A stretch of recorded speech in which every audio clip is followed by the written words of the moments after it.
And Susie, coming from mainland China, living in Hong Kong right now, do you see differences between, blogging and, growing followership in Hong Kong, in mainland China? What are your biggest differences here? I would say, like, first of all, the platforms are super different in Hong Kong and China. Like, we all know, like, Chinese social market is very different from the Hong Kong ones. The Hong Kong ones are still using the overseas, the general ones like Instagram, YouTube, and Facebook. But for the Chinese ones, they have much more, like Douyin, like the TikTok, and the Bilibili. We were just talking, I was trying to get into Weibo. And then I opened it, I registered, and then I looked at it, and I'm like, no, I'm not doing this. Because hashtag so doesn't overly work complicated. Yes. There's so many different, and then they have their own style, they have their own things that they like. It's not necessarily what maybe we would be posting in America, in Russia, whatever it is. They have their own style, they have their own things that they like. There's many trends that their own hot topics. Exactly, you need to follow daily. You need to know what is hot topic, you need to know what people like, and that way you can go up real fast. But unless you know these kind of things, unless you research it, you're probably you're never gonna get there, you know what I mean? So it's really important to follow what kind of trends they have over there, especially on TikTok. Yes, and what's more important, you need to find your own field, like the community, the niche. Like the people who are interested in this field will very frequently search the keywords, but they are very, like, the hashtag in China doesn't work that well in Instagram. So if you only put like tens of hashtags like Instagram, no one will know you. But in China, if you can really dig into one niche and very frequently interact with other bloggers or other KOLs, we say, and you can naturally grow your followers. And what's more, you need to buy advertisement.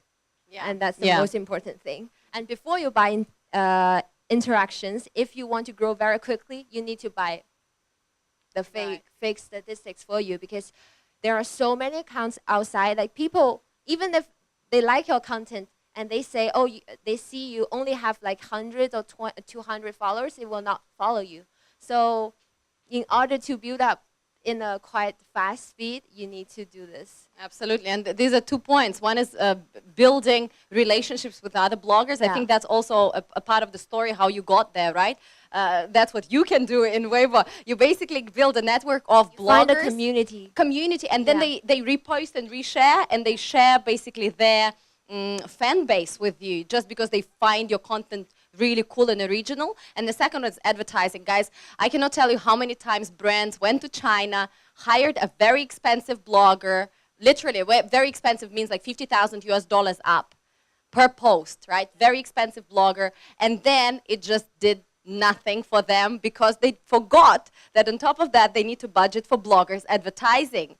So you need to pay bloggers advertising fee. Otherwise, just like on Facebook right now, when you publish a post, Facebook only shows it to 1% or 0.5% of your fans. If you want all of your the traffic. Absolutely, absolutely, right? So paying 50K US and then saving 5K US for advertising for blogger basically destroys your reach. You could actually find someone not as big, but then put much more money into advertising, and they will do much better. Reach a lot more people. Unless you want to, I think that if you want to give your brand some sort of an image, then you find someone who already has a large following and who has their own affiliation. Like let's say you had participate with GoPro, you were working with GoPro, they probably really liked her stuff, and then maybe they wanted to get that style, and they wanted to show that this is the kind of service that we provide, or this is us. Yeah, this is us. This really represents our brand, and then that's how they collaborate. But if that's not your aim, if you're not trying to build a brand image, it's probably easier to just find someone and then put a lot of money into advertising itself. Absolutely.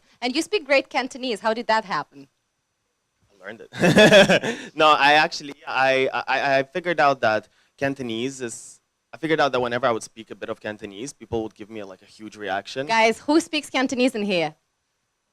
Okay, surprises. 唔係好多人嘅喎，我諗你之前有冇睇嗰啲有冇見到冇？都有見到係咪啊？He's good. He's good. He's showing off, but he's good. Yeah, no, but I figured out that whenever I would speak a bit of Cantonese, like people would go crazy. But I was just saying, I don't know, maybe some random swear words and maybe hi bye, and then people were so impressed. And then I was like, it's a market that is absolutely untouched. Why not get into this niche and succeed in it and stuff? And also I really like Cantonese, so it just came naturally, learning it. So do you think there's a bigger niche for international bloggers in Hong Kong and for China? Absolutely. I think it also depends because there are also other people who speak like me who speak Cantonese and stuff, but we're not on doing the same things and stuff. I think it's also important to know what people like, what people need, and give them that thing. You know what I mean? So especially in Hong Kong, if you show that you appreciate Hong Kong culture, you show that you appreciate Cantonese, people will naturally love you, and it generally comes from me. I genuinely do love it, and people feel it, and then they reach back to me, kind of thing. Yeah.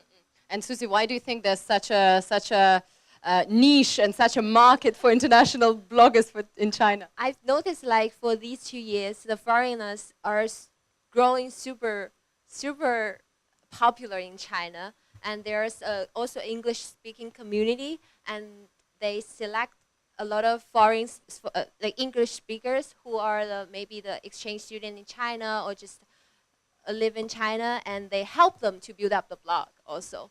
And they create this kind of community to share their views about the difference in Western and China, or they shared some views about the Chinese cultural or traditional things, as you say, and this creates a very close relationship with the Chinese audience. Yeah, I think it's also important with social media, because I work both Yeah. on TV and social media, so there's huge difference in the way you communicate with the audience. Because on social media, you actually have to be relatable to people. People need to look at you and be like, oh, I want to be friends with him, or we have something to talk about, rather than when you watch people on TV. On TV, very it's distant, like, yeah, right? it's distant, it's unreachable, it's kind of what you desire, So when it comes to social media, it's also very important to create kind of content that connects with people. Not only for like bloggers, or if you want to make your own social media or whatever, but even for brands as well.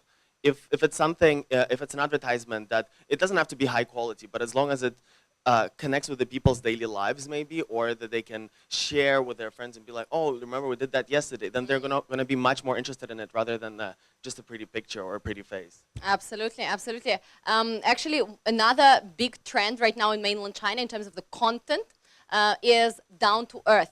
So what they call down to earth content is literally first tier, second tier city, let's say dwellers. They watch somebody raising pigs in the countryside.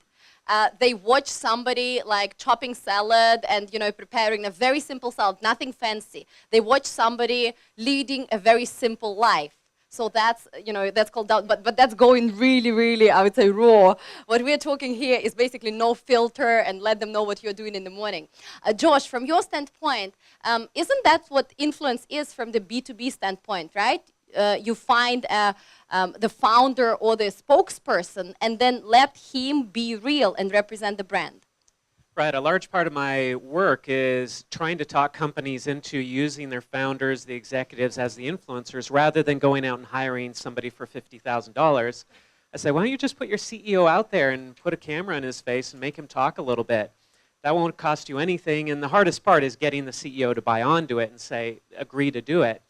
But when you get the executive to go out there and speak, and you can keep it raw and authentic and not scripted, not prepared, not rehearsed, then the engagement goes way up, because people say, wow, this guy's actually just talking, or she's just talking about her business, as opposed to, oh, this is another commercial or something. People don't like advertising very much, and when they see something that's raw and authentic, they know it immediately, and they love it. They eat it up. Why is it so difficult to convince the brand owners or the company leaders to actually do that?